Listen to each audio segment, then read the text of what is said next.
हाय। आज का जो वीडियो है ना, ये कल जो मैंने वीडियो बनाया था कि मेरी बॉडी के अंदर नींद की साइकिल फिर से डेवलप हो गई है, जो ओरिजिनल साइकिल होती है रात में सोने वाली। क्योंकि मैं सालों से रात में नहीं सोती हूँ, मतलब सोती हूँ 2 बजे 3 बजे सुबह 4 बजे। वैसे आजकल ये बीमारी सभी ने अपने अंदर बना के रखी हुई है, पर मैंने ज़रा जानबूझ के बनाई थी। बिकॉज बचपन से ही ना, जैसे जैसे सूरज ऊपर चढ़ता था मेरा दिमाग ज़्यादा काम करता नहीं था, और शाम के जैसे जैसे 3 बजते थे मैं रिलैक्स होती चली जाती थी और मेरा ब्रेन फिर काम करता था। तो ग्रेजुएशन तक आते आते मैंने रात में जागना चालू कर दिया था। अब मैं जो पढ़ाई करती थी वो रात में करती थी। वहीं से ये ऐसी एक हैबिट बन गई कि अभी तक ज़िंदगी वैसी ही चल रही है, रात में जागने वाली। मतलब 2 बजे 3 बजे, जो कि कोई तरीका नहीं है। और जब आप हायर स्टडी करते हो और कंपटीशन में होते हो तब ये रात में जागना बहुत सही होता है। लेकिन जब आप सिर्फ एक क्रिएटिव पर्सन हो और आपको अपनी क्रिएटिविटी आपके प्रोफेशन में फील नहीं होती है कि हाँ मुझे इसमें प्रोफेशन करना है, बस मैं क्रिएटिव हूँ, मुझे क्रिएटिविटी करने में मज़ा आता है, तो मैं तो यही एडवाइस करूँगी कि उस वक्त रात में नहीं जागना चाहिए। वो गलत है। फिर जितना देर आप क्रिएटिविटी कर रहे हो, वरना फिर बैठ के सोचोगे। क्यों सोचना है? तो ये बीमारियां मैंने अपने आप को खुद ही लगा रखी थी, और मैं बहुत कोशिश करती थी कि किसी तरीके से मेरे अंदर नींद की वो साइकिल डेवलप हो, जो कि नहीं होती थी। बहुत कोशिशें की मैंने, मतलब अपने आप को ना 48 आवर्स तक भी जगा के रखा है मैंने, लेकिन नहीं।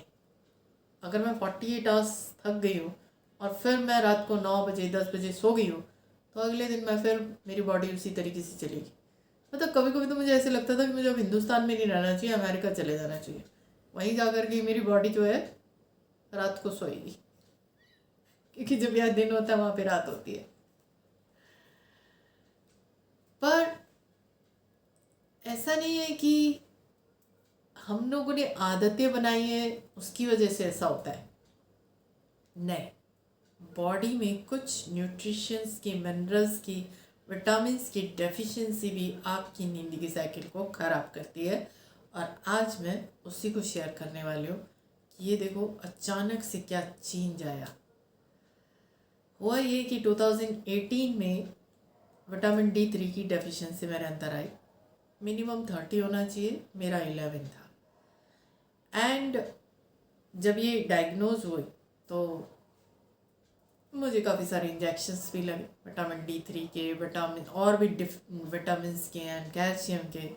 और उसके बाद वो सैशे स्टार्ट हुए, और उसके बाद मैंने टैबलेट्स लेनी चालू कर दी। बिकॉज सैशे को दूध में डाल करके लेना होता था, और वो मेरे लिए थोड़ा क्रॉनिक ही होता है, तो मैंने टैबलेट्स लेनी चालू की। बट ऑफकोर्स बीच बीच में मैं गैप ज़रूर करती थी। ऐसा नहीं है कि मैं 2018 से लेके 2024 तक कंटिन्यूसली विटामिन D3 ले रही हूँ, नहीं। अगर मैंने 1 महीने ले ली तो 2 महीने छोड़ दी, फिर 2 महीने ले ली तो 3 महीने छोड़ दी, इस तरीके से चला। एंड दिसंबर 2024 में जब मैंने फिर से टेस्ट कराए, तो इस बार मैंने अपने सारे ब्लड टेस्ट कराए। कैन यू बिलीव दिस कि जो विटामिन D3 मेरा 11 था, अब वो 226 था। कैल्शियम भी ठीक, सारी चीज़ें नॉर्मल, थायराइड एंड ब्लड के और भी बहुत सारे होते हैं, पोटेशियम वगैरह एंड यूरिक एसिड, कोलेस्ट्रॉल और थायराइड, शुगर, सब normal. I was very happy. Doctor को दिखाया तो डॉक्टर ने साफ बोल दिया अब से विटामिन D3 तो बिल्कुल नहीं लेना है अपने, मतलब जो भी आप टैबलेट वगैरह ले रही थी, इतना तो किसी का रिकवर नहीं होता है जैसे आपका रिकवर हुआ है।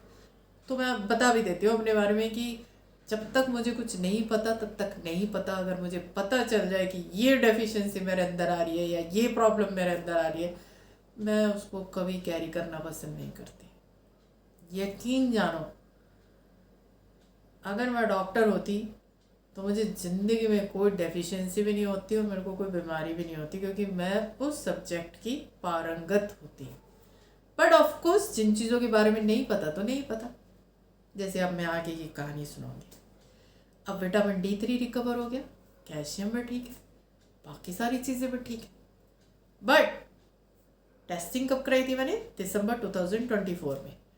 मिड फरवरी में आते आते मेरी कंडीशन खराब हो गई, मसल्स दोबारा से स्टिफ, और इतना ही नहीं, वर्टाइगो मोर देन 15 डेज। मैं डेफ हूँ तो उसकी वजह से हाँ मुझे कभी कभी वर्टाइगो प्रॉब्लम होती थी, लेकिन साल में एक आधी बार, और वो भी 1-2 दिन, और उसकी एक मेडिसिन होती है वर्टिगॉन करके, वो ले लो, अपने आप ही नॉर्मल हो जाता है। लेकिन अभी 15 दिन हो गए मेरा वर्टाइगो नहीं ठीक होके दे रहा, मेडिसिन का कोई इफेक्ट ही नहीं आ रहा, और मेडिसिन लेने से थोड़ा रुकता था, लेकिन फिर भी दिमाग में चक्कर तो रहते ही थे। अभी नींद आनी बिल्कुल बंद हो गई है, रात में मैं बिल्कुल सो ही नहीं सकती हूँ, और मैं इतनी कोशिश कर रही थी कि क्या करूँ, कैसे रात में नींद लेकर आऊँ, पर नींद आनी बिल्कुल बंद। अभी 10-15 दिन गुजरे थे कि फिर पता चला कि मेरा जो राइट साइड का आईज है, इसमें जो ये वाइट है, ये स्टिफ हो गया है। अब प्रॉब्लम क्या है कि जब अगर ये स्टिफ हो गया ना तो, और ये ठीक है, तो प्रॉब्लम क्या आएगी कि आपको ऐसे लगेगा ये आँख नहीं है, कुछ पत्थर रखा हुआ है। स्पेक्स लगाने चालू किए। दिसंबर में मैंने टेस्टिंग कराई थी आइज़ की भी, तो नंबर चेंज हुए थे, तो स्पेक्स भी चेंज हुए। अब ये 2.5 मंथ्स में मेरे स्पेक्स के नंबर भी चेंज। अब मुझे स्पेक्स से भी धुंधला दिखाई दे रहा है, और फिर इधर साइड पे ये जो मसल है, ये इतनी स्टिफ हो गई कि मैं मूवमेंट नहीं कर सकती। ये कंडीशन हो गई मेरी। तो विटामिन D3 जो अभी 226 हुआ, क्या वो एकदम से डाउन पे चला गया? नहीं, मैं तो नहीं मानती, बिकॉज डाइट मेरी सही थी। मैं इतनी परेशान हो गई कि मुझे समझ में नहीं आ रहा कि अब मैं क्या करूं, पर मुझे अब डॉक्टर के पास भी नहीं जाना था। क्यों? क्योंकि जब वर्टाइगो प्रॉब्लम चालू हुई तो डॉक्टर ने मेरी 11,000 रुपये की टेस्टिंग करवा दी, कुछ नहीं निकला। और कोई किस लिए? क्योंकि मैं दूसरे डॉक्टर के पास गई थी। तो पिछले वाले डॉक्टर ने, क्योंकि मैं हर 6 महीने पे अपना हियरिंग लॉस का जो है एक टेस्ट होता है वो मैं करवाती हूँ, नहीं मैं ये नहीं मानूंगा, तो 11,000 रुपये वहाँ लगवाती, कुछ नहीं निकला। और उल्टा सुनने को मिला कि ये तो बहुत बेस्ट है आपका, अभी तो इतनी प्रॉब्लम नहीं है। 4,000 रुपये मैं दिसंबर में लगा चुकी, जिसमें मुझे ये बताया गया कि इसमें सब कुछ कवर है। तो 15,000 रुपये की मैंने टेस्टिंग कराई, जिसमें कुछ नहीं निकला। अब प्रॉब्लम कहाँ पे आ रही है? मेरे को आ गया गुस्सा, और मैंने सोचा अब ना अपनी डॉक्टर मैं खुद ही बनूंगी। एंड देन मैंने रिसर्च करनी चालू की कि आखिर मसल्स में जो स्टिफनेस है, क्योंकि बोन में कोई प्रॉब्लम नहीं है, मसल्स में जो स्टिफनेस आ रही है उसमें और क्या ऐसा है जिसकी वजह से मसल्स स्टिफ हो सकती है। एंड देन पता चला कि मैग्नीशियम की डेफिशिएंसी से भी मसल्स स्टिफ होती है, और जितनी विटामिन D3 से नहीं होती उससे कहीं ज़्यादा मैग्नीशियम से होती है। और ये मैग्नीशियम की डिफिशिएंसी का ही फीचर है कि जो वाइट है आइस का, ये स्टिफ हो जाएगा। पर फिर भी मैं डर गई। मैंने सोचा एक बार ना शुगर टेस्ट करा लेती हूँ, क्योंकि शुगर में भी आइज़ में प्रॉब्लम आती है, और फैमिली में शुगर की हिस्ट्री है। मुझे शुगर नहीं है, बट वहाँ पे तो है, हो सकता है मुझे हो गई हो, इसीलिए आइज़ में प्रॉब्लम आ रही है। शुगर की टेस्ट कराए, वो तो और बेस्ट हो गई, बावजूद इसके कि फरवरी में मैंने बहुत गाजर का हलवा खाया था, तो शुगर तब भी नॉर्मल है। एंड देन फिर मैंने मैग्नीशियम के बारे में जब पढ़ा तो मैं दोबारा अपनी रिपोर्ट पे गई, देखा अच्छा इसमें देखती हूँ मैग्नीशियम में क्या आया था, क्योंकि वो सारी चीज़ें उसमें इतनी सारी होती है कि कौन दिमाग में रखेगा। सब ठीक है, सब रेंज में है, इट्स ओके, ज़्यादा पढ़ने की क्या ज़रूरत पड़ी है। बट नहीं, अभी मैग्नीशियम के बारे में पता चल रहा है कि मैग्नीशियम की डेफिशिएंसी की वजह से ही हो सकता है। तो मैंने अपनी रिपोर्ट में देखना चालू किया, पता चला उस जिसमें मुझे ये कहा गया था कि इसमें सारे कवर होते हैं, उसमें मैग्नीशियम था ही नहीं। फिर मैंने रिसर्च मारी, और रिसर्च करके मुझे पता चला कि ब्लड टेस्ट से मैग्नीशियम का पता चलता भी नहीं है, उसके लिए एक और अलग टेस्टिंग होती है। मैंने कहा लेकिन अब मैं कोई टेस्टिंग नहीं कराने वाली, बेटर है मैग्नीशियम को ही पढ़ो। मैग्नीशियम पढ़नी चालू की। मैग्नीशियम पढ़ने के बाद उसके 3-4 सॉल्ट पता चले। उन 3-4 सॉल्ट में से 2 सॉल्ट मैंने अपने लिए चूज़ किए, लेकिन अनफॉर्चुनेटली पूरे एरिया में जो सॉल्ट मैं लेना चाहती थी वो स्टॉक में ही नहीं था। तो मैंने दूसरा, क्योंकि तब इतना ज़्यादा क्रॉनिक चल रहा था, मुझे लगा कि अच्छा ठीक है अभी ये वाला सॉल्ट ले लेते हैं। मैग्नीशियम के भी सॉल्ट होते हैं। एंड देन मैंने वो लेना चालू किया। फर्स्ट डे मैंने 2 घंटे के डिफरेंस पर ही 2 टैबलेट ली एंड मैंने देखा रिलैक्स हुई मैं। 3-4 दिन मैंने एक मॉर्निंग में एक इवनिंग में टैबलेट ली और मैंने देखा कि धीरे धीरे मेरी जो मसल्स है उसकी स्टिफनेस जो है वो ख़त्म हो रही है। मतलब 70% 80% स्टिफनेस 3-4 दिन के अंदर अंदर ही नॉर्मल फील होने लगी। पर मैं जब रिसर्च कर रही थी तो उसी वक्त मुझे ये भी पता चला कि इस सब में ना इन्फ्लामेशन अगर बॉडी में हो तो वो और क्रॉनिक कर देता है सिचुएशन को। देन मैंने इन्फ्लामेशन के बारे में पढ़ना चालू किया तो यस इट इज़ ट्रू, मुझे गैस बनती है, ब्लोटिंग होती है, एसिड रिफ्लक्स नहीं होता बट ब्लोटिंग तो होती है। एंड देन फिर मैंने लीवर के बारे में पढ़ना चालू किया और जब पढ़ना चालू किया तो पता चला कि कॉफ़ी, ब्लैक कॉफ़ी पीने से लीवर, अगर फैटी लीवर है या फिर लीवर में कोई भी प्रॉब्लम है तो वो ठीक होती है। एंड मॉर्निंग में मैंने अगले दिन, जब मैं 4-5 दिन मैग्नीशियम ले चुकी थी, सुबह उठते के साथ सबसे पहले ज़िंदगी में पहली बार ब्लैक कॉफ़ी पी। वो मैंने जो पी, आधे घंटे के अंदर मेरी बॉडी की ब्लोटिंग जो है ख़त्म हुई और मैंने देखा कि मेरे ब्रेन की फॉगीनेस गायब। अब ब्रेन एकदम अलर्ट है। बता नहीं सकती कि मैंने क्या फील किया था उस दिन। एंड देन फिर मैं टेस्टिंग में गई, देखा इसमें लीवर, तो लीवर के बारे में पढ़ना चालू किया तो पता चला कि जो ये ब्लड टेस्टिंग होती है ना उससे ज़्यादा पता नहीं चलता लीवर की बारे में। उसके लिए अल्ट्रासाउंड वगैरह करो अगर फैटी लीवर वगैरह जैसी कोई चीज़ है। दर्द वर्द मुझे कुछ नहीं होता, बस गैस तो बनती थी एंड डिपॉजिट होती थी बॉडी में, एसिड रिफ्लेक्स भी नहीं है।